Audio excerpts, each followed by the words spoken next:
Hey everyone, and welcome to our webinar today. Thank you for listening in and learning a bit more about compliance and how to use that as your growth engine. And overall, why should you prioritize compliance for this year? So we have a chat box today. In case you have any questions that you would like to ask from us during this webinar, share your questions there. We are more than happy to answer those at the later stage. So we will keep monitoring the chat box throughout the webinar. And then, of course, the webinar is recorded, so it will be available for you in the next coming days as well. And today, we are here talking to you about the compliance topic. I'm Jannika Jokinen. I work as a senior executive here at UpCloud, working closely with customers from all parts of Europe. And today here with me, I have Jacob from Winningtemp. If you could tell a little bit more about yourself, would be nice. Absolutely. Pleasure to meet you all. I'm Jacob Österberg. I'm part of the Winningtemp team.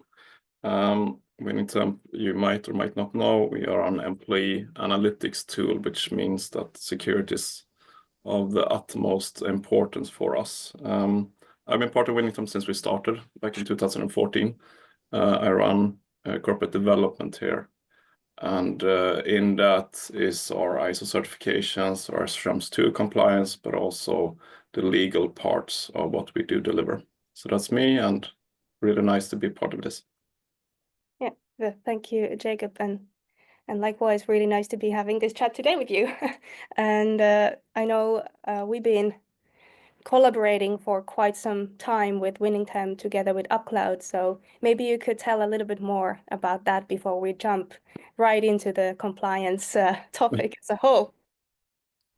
Yes, absolutely. This, I mean, how we started collaborating was quite fun because back in 2020, the summer, probably everyone that is watching this, you know what happened then. Schrems 2 came. I was on vacation. Our DPO called me and said, okay, you need to take a look at this. And he sent me over some files, and I looked at it, and I had called our CTO and told him, okay, we need to break off our vacation. We need to take a look at this. So we started work. It took a few weeks, and then we found UpCloud, because at that point you had also started looking into this. So it was, well, not a match from the beginning, because it was a bit tricky, because none of us actually had full control of the regulations yet. So there was lots of discussions going on between your security team and developers and our security team and our DPO especially, up in Kronhold. Yeah, we did work quite a lot around that, and it took 6 to 8 months before you actually had proper solution built out together with us. And from that on, we have been working together with you. Yeah, and I think it's also, if thinking about, the past 5 or so years, compliance has become a bigger and bigger topic. Before it was maybe just a tick in the box or something that, no one really wanted to talk about because it was maybe a bit boring even. And now we think about, the time of the year today and maybe for the future, it's becoming more and more important for companies to actually care about the topic. And that's, of course, what we're going to be discussing today with you as well. Yeah, I can say we were a bit lucky, because, I mean, security was important, but we had the same view of it up until Schrems 2 actually came, and we started realizing the importance of it for customers and the fines that was connected to it as well. But one of the things was actually one of our investors actually went in and said, you need to take a deeper look into this. Well, this was like 5 years ago, and that was a decision from them to actually look into that, and that was from Capital. So they helped us quite a lot about understanding the importance of this. Exactly, and also as we can see here that the amount of fines that are given out due to compliance issues. They're quite hefty, and they keep increasing year over year as well. So that also highlights the importance of taking compliance into the strategy of the business. And if thinking about, in your case, it's good that, you were able to be a bit prepared and you started to look into it early. And then, of course, now going forward, it's good that companies are maybe becoming a bit more aware that, compliance is not only a bad thing for the business, if you can say it that way. No, definitely not. And what we are noticing is that quite often companies tend to keep certain things in track, but then when they get these fines, it's often something that they have missed. Like I know one company in Europe, they were fined with 35 million euros because they kept track of data sheet of their employees who was sick and not. It was like really, really strange. But it was deemed a privacy breach, and they got a hefty fine due to the percentage of the turnover they needed to pay. So it can be quite serious if you not comply with it. Yeah, for sure. And if you think about Winningtemp as well, you work in a really regulated field from sensitive data perspective, and you probably see a lot around, compliance and regulations. So if thinking about where we are today and going forward, do you see, the regulations slowing down, or is it actually going, more and more forward with the different type of regulations in the field? Well, definitely it's upping because, I mean, 5 years ago, we still got questions regarding security, but that was something that was like almost handled with the left hand. But still, it needed to be handled. But now when we speak to customers, security, compliance, it's always part of the discussion. They ask us all the time, are you ISO certified? What does this mean for our data? How do you store your data? What data do you store? How does the DPA look, and so on? So, I mean, the regulations is hefty as it is, but now we also have the coming AI Act, which will add another layer. So it will only become more and more important according to us. And that is just a given.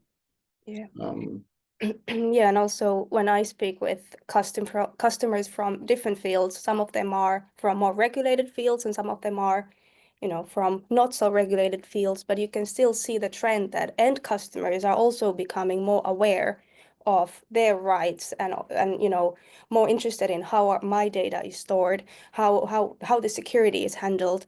And then a company who can actually build that kind of trust towards the end customers that, hey, we take serious, considerations into compliance and regulations, actually wins the customer trust over, and then that of course means usually good things for the business as well. yeah, and it's also layered because, I mean, we have our ISO certifications. We handle data according to Schrems 2, but we also have lots of banking or as customers, and from January this year, they need to take DORA into consideration, for example, which means that we need to take DORA into consideration. So there's like layers upon layers of different regulations that you need to handle, no matter what you do deliver. And I mean, my opinion is that a few years back, quite a lot of customers, they could like wash this away because they got a good price from a vendor.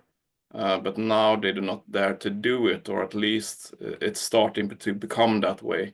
They do not dare to go with a vendor that says that, yes, we do work according to ISO 27001, but we do not have a certification, so no one is checking us. And that becomes more and more important to actually have these certification and definitely be able to show how you store the data, how you support regulations, and that you are a secure solution.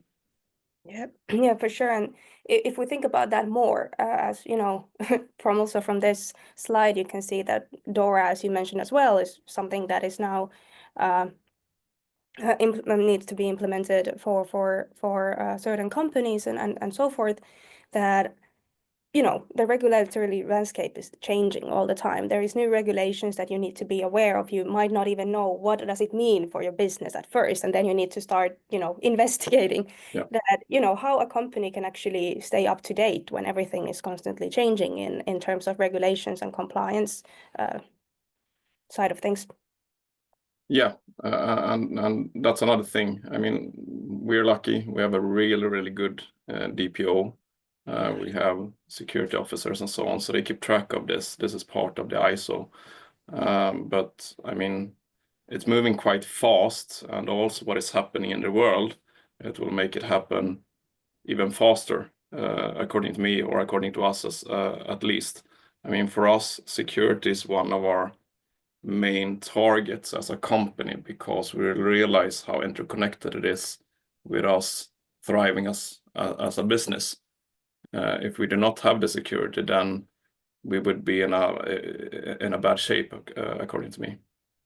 Yeah, and also I think it's quite interesting stat there that 68% of individuals are actually more likely to engage with companies who are demonstrating the strong data compliance and privacy, as we talked a bit earlier, that, you know, it brings trust when you can, you know, showcase that, hey, we take these things seriously. So that, of course, highlights that it's not only a tick in the box, that customers and companies actually do care about that. Yeah, and 68% of individuals, I read that as end users. I would say that it's probably above 90% when it comes to businesses, Exactly. because they know the risks of not comply and not doing the check and not making sure. I mean, you can send out a sheet and ask the vendor to fill it out, and then it's on them. But as a business, you actually need to do more than just send a sheet and ask them to fill it out. You need to check that they are actually compliant.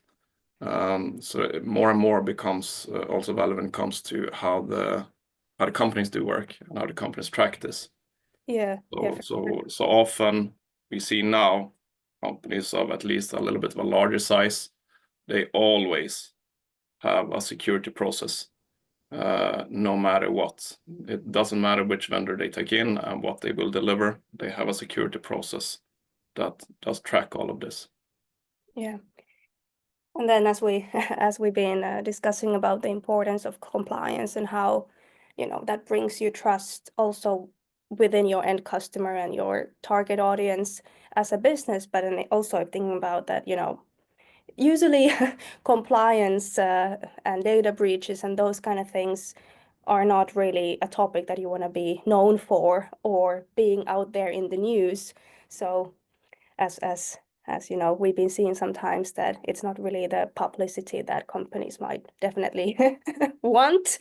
So then at least better to use it for success rather than being in the news for maybe the wrong reasons. And Agree more.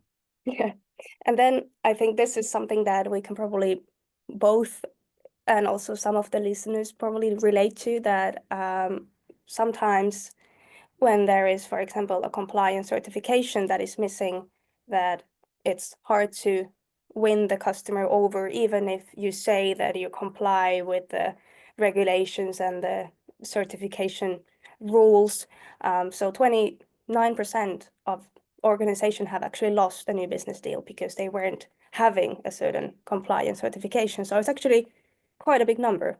And we were among them a few years back, especially when moving into Germany, when we did not have, for example, our ISO certifications. It was like we were stopped in the door. It didn't matter which price we gave them. It was just this I need to have to be able to work with us. I know lots of banking, they have that as a request, or well, they deem it as necessary.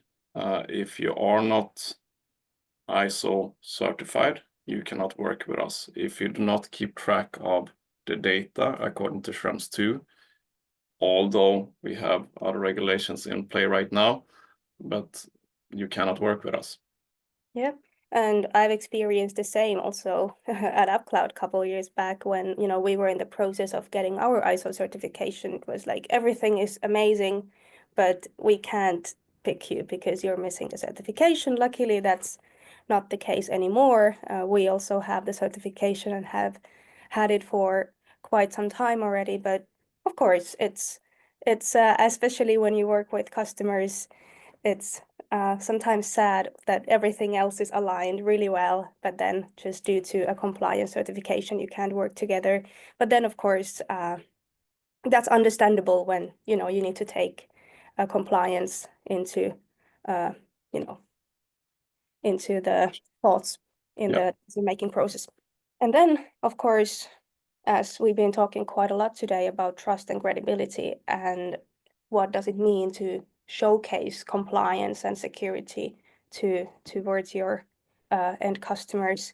I saw we got a question actually from someone from the line, and I think it is a good question. Let's actually take that one for now because I think it relates quite nicely to the topic that we're just discussing before we continue deeper into the trust and credibility side of things. So we're having a question here saying that where do I start when it comes to compliance? Whose buy-in do I need to take both the threat of non-compliance and the revenue potential seriously? Yeah, it's a tricky question, but I mean, when it comes to, as I understand the question, where do I start regarding to what to focus on, compliance or business, or what was the question? Yeah, where do I start when it comes to compliance? So technically, whose buy-in do I need to take from, both the threat of being non-compliant or then, and the revenue potential, and how do you balance between those? If I'm reading the question correctly as well. Yeah, and they're intertwined because number one, decision to become, if we say, for example, ISO 27001 compliant, the decision always needs to come from the board, the management team, and then down. And that is the only way to do. And to take that, or to make that decision, the management team, they need to see security as a priority one. And they also need to realize that by focusing on security, this will give us revenue in the future. It will not create revenue right now because it takes time to get these certifications. We spent 2 years of preparations, training, and setting up in the system before we actually went for it. So we started already like 6-7 years ago when we are a company that's 10 years old. So we started very early. Many ask me how large you need to be. Should I wait until we're 100, 150, 200 staff? And I said, definitely not.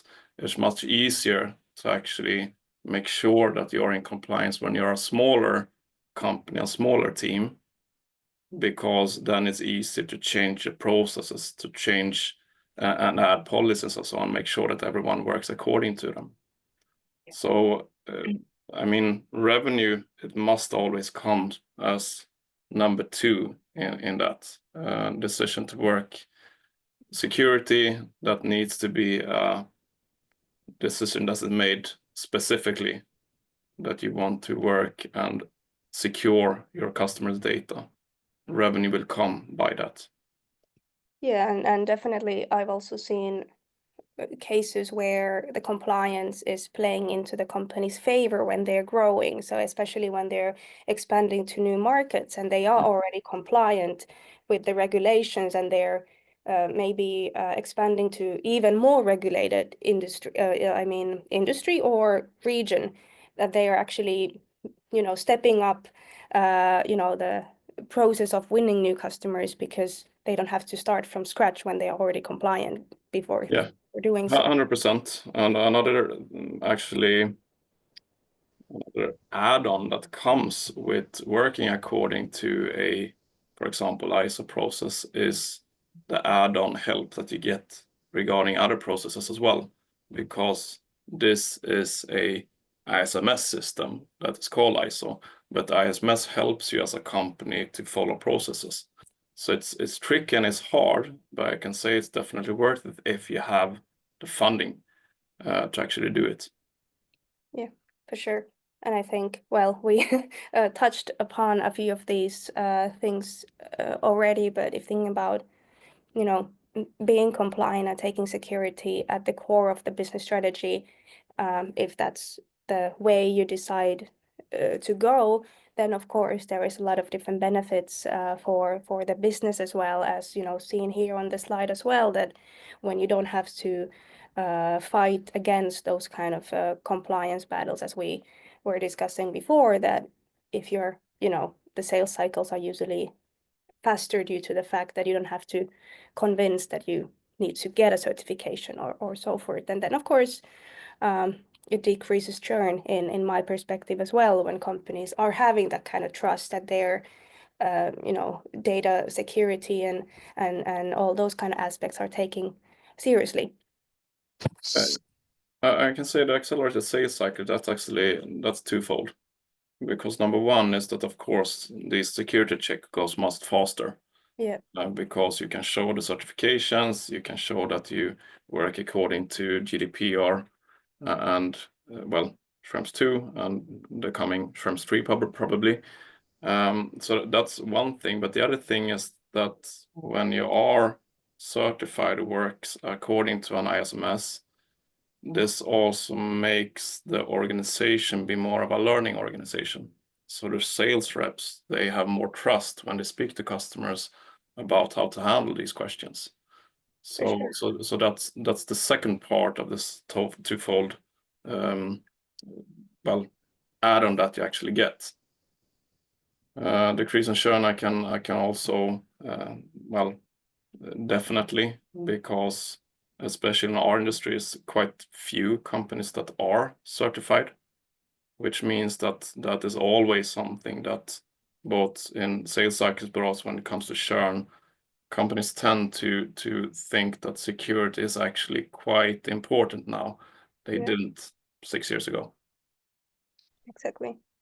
And then of course, when, you know, going into new markets, I know, for example, if we think about, well, you mentioned Germany, for example, yourself, they are having a different levels of compliance regulations. And so with Sweden, for example, they're always going a few steps ahead. And then of course, if that's something where you want to enter, there is certain like baseline that customers are expecting from companies who enter the market. So from that perspective, completely point.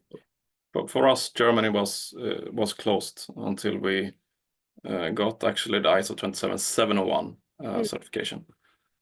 Because when speaking to their security teams, it was a no-go, because they need to have these security layers in place due to their even harder privacy regulations.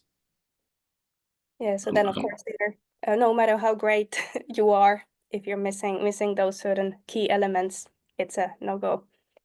Yeah, and the last part there, attract investors, definitely. As I said before, we actually had an investor that was very prone and actually drove us to move into certifications, which I was really happy for, because I hadn't seen investors before that actually had the focus that our investors or our main investor in that round had on certifications and focus on security and securing data and so on. We thought that we were good before, but they triggered us to actually take the next step. Yeah. And I'm just curious, how do you see it? As you know, we've been talking about these benefits of, you know, having, you know, compliance and security at the core of your business strategy, that sometimes compliance and acquiring the certifications and so forth can be seen that this is just a cost for us, and Yeah. it costs money. So how do we actually can change the mindset that this is actually, not only about a cost, but it's also beneficial for the company? As we've seen here, there is quite a lot of benefits to it. Yeah, I think that the customers will drive this, because we can see that the regulatory bodies all over Europe have actually taken a harder stance on this. They were a little bit slow in the beginning, but now they have actually upped their game. So we will see customers driving this change. So if it's important for companies, it is important for the vendors as well. So my opinion is that working in compliance, that will not be a yes or no question in the future. It will be more like this is a necessity. Yeah. Yeah, I think so too. I think it's becoming more actually, indeed core of the business type of mentality than just, ticking the box. Yeah. For sure. And then, of course, as we spoke a bit before, that if something doesn't go as planned and you end up into having not so pleasant news about your company's data handling and those kind of things, it of course can have quite a lot of damage to your company's image and all those kind of things. So it's of course good to mitigate those kind of risks with having the compliance at the core of the business. So here at least, some of the, probably not all, but some examples of not being compliant can then mean to a company. Yeah. I agree on all of them, and these are also handled in the ISO certification, and we use UpCloud to make sure that we store all identifiable data in European servers, because we want and we need to have this extra layer of security to making sure that it's not connected to any third countries and so on. So I mean, it doesn't matter how well secured you are always at risk no matter what, but adding this extra layer makes at least me sleep better at night. Yeah, exactly. Definitely. So at least trying to mitigate the risks before they actually impact the business, and making sure that you've taken the measures that you can control. Yeah, definitely. And then, of course, if you think about, from the compliance perspective, and, as a business, how do you see what people out there should be looking out for? Yeah, I mean, number one, again, the certification makes it easier. If your compliance according to ISO 27001 and 27001, and you have a certification to show, that means that we have another body that's actually tracking that we work according to what we say. So to make it easy when you buy, no matter what you're buying, it's always good if you have two vendors. One says, yes, we worked according to ISO 27001, and the other vendor says we have certifications for ISO 27001. I know what I always choose, at least, because to say that I work according to, well, it does not mean that much, because no one is actually tracking what you do. Yeah. When you have the certifications, you have an extra body that's tracking you quite hard, and this will make those companies be more curious, more afraid. They want to keep their certifications no matter what, and that will make them work in a more secure way and take less, well, they will deviate less. And then I would also say that I always look at how companies work according to or in compliance with GDPR, because we buy a lot of services from other vendors, and when companies say that yes, we work in compliance with GDPR, somehow, I say, well, we use these servers, and we have extra layer security on those servers. And those servers might be connected to a third country, for example. And then it becomes, okay, yes, you work according to GDPR as it is right now, due to Schrems 2 have fallen. But I mean, we expect Schrems 3 to come, and then it will be another story. So I always take a look into how they're actually handling the GDPR. And if they can give me a proper response, then I'm good. But if they are like, yeah, maybe, it's a no-go, because then you're on the hook. Yeah. That's just how it is. You can never say, yeah, let's go ahead with those anyway. Well, then it's on you. So you will get the fees. You cannot write those fees away. You will have to cover them. And then, of course, robust compliance framework, that's the ISMS. And I mean, ISO 27001, perfect. You can have others as well, but the 27001 is the most common one. We will see in the future ISO 42001 AI as well, but it's not there yet. Security protocols, of course, but that's a given.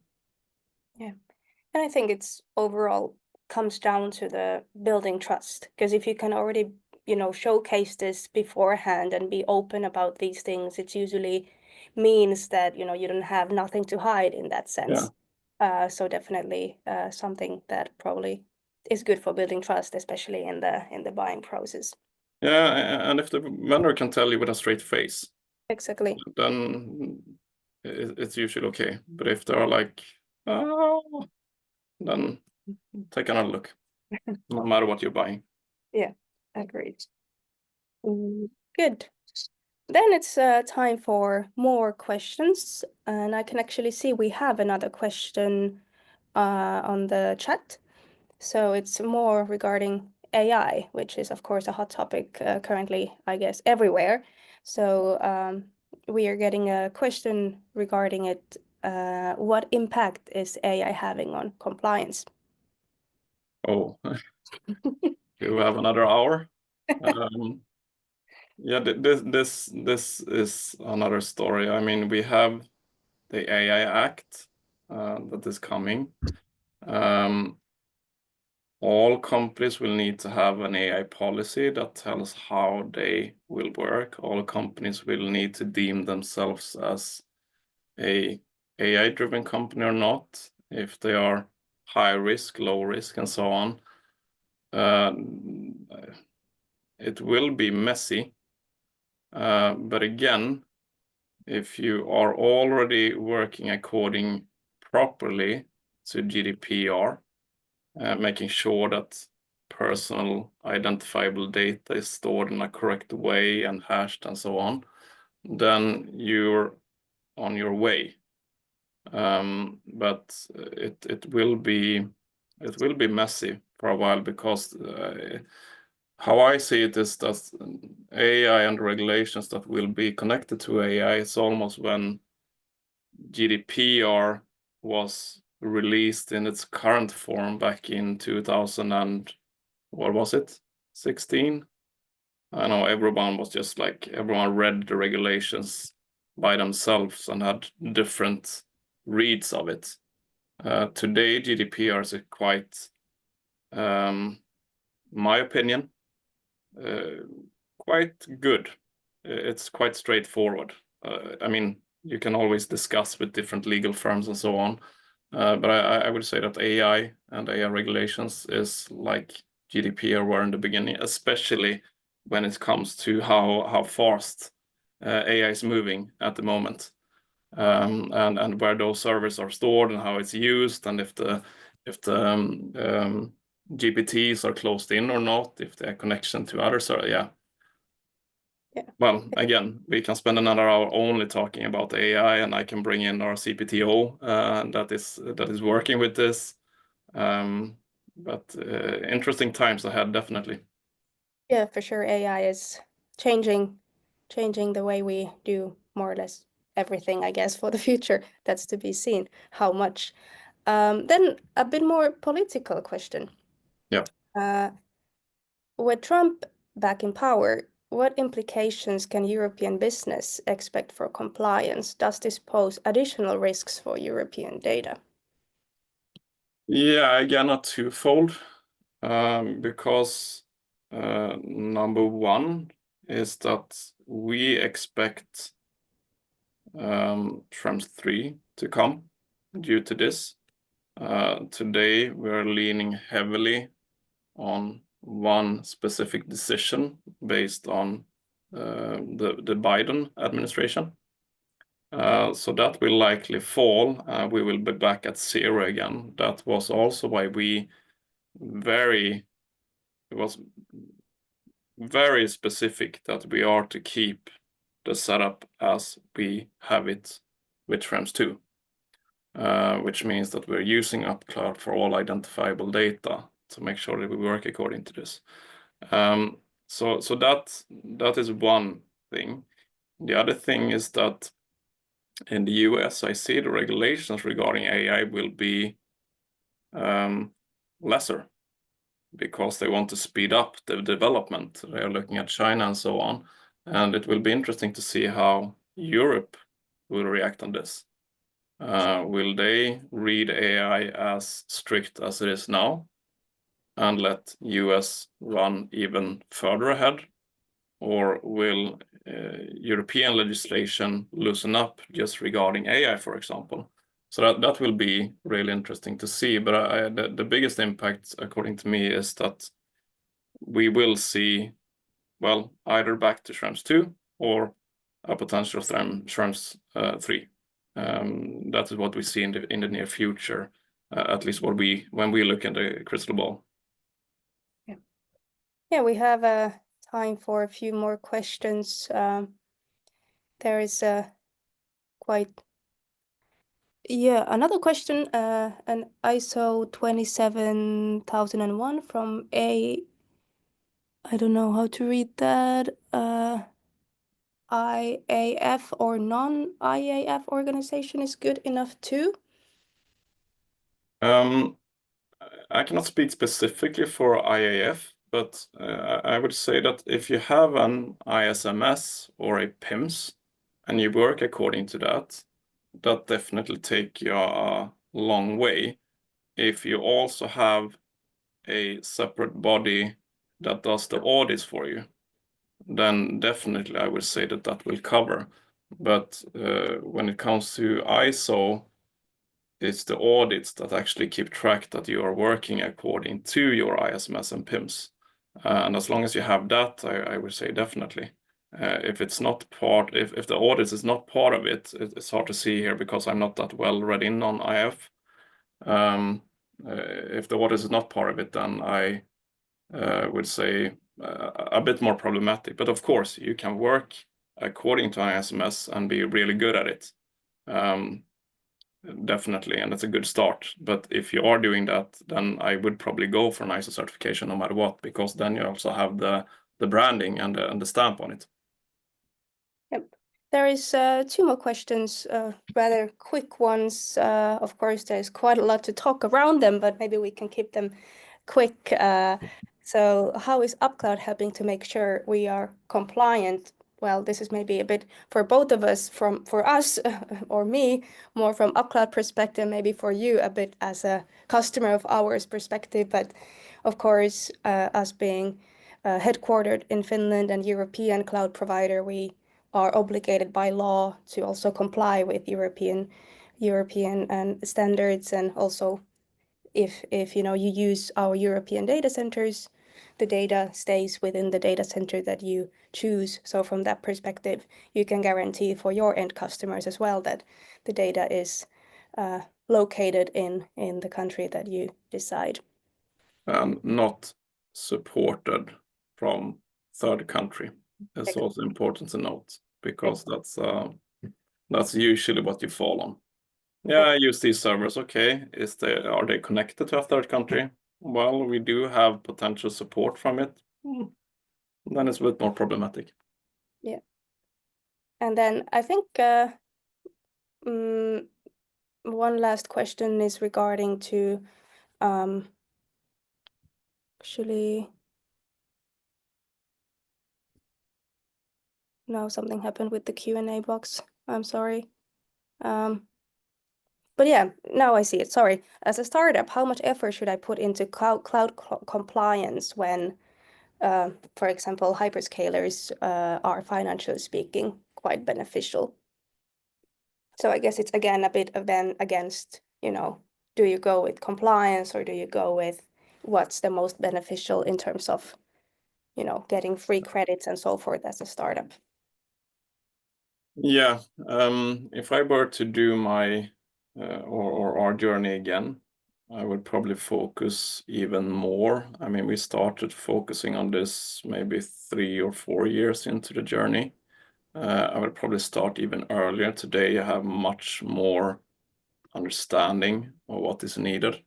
So I would probably at least set up a proper ISMS from the beginning, so that I would be able to do a ISO certification further on. That's the advice that I would get, because no matter what you sell, you will need to keep track of your security and the security regarding the servers.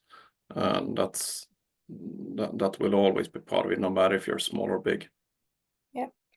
Yeah, and it's good that compliance and this whole topic brings out a lot of questions that both me and Jacob, we are happy to have a discussion around any of these topics and how compliance can help you grow your business and what kind of things you should consider and so forth. So happy to have a chat. You can connect with us on LinkedIn, send an email, and then of course feel free to check more information on either of our websites as well.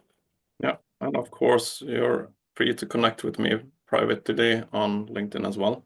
I'm happy to help, and if you do have any questions about our journey and our collaboration with UpCloud, reach out. I'm happy to help. Yep, I think that's pretty much it for today. I want to thank everyone who chimed in to listen to this, and also you, Jacob. I think it's lovely to discuss with such an expert in the field. So thank you for taking the time as well. Always fun to talk about compliance and security and GDPR and Schrems too, and no matter what, always. Perfect. Thank you so much, and talk to you Thank later. you. Take care. Bye.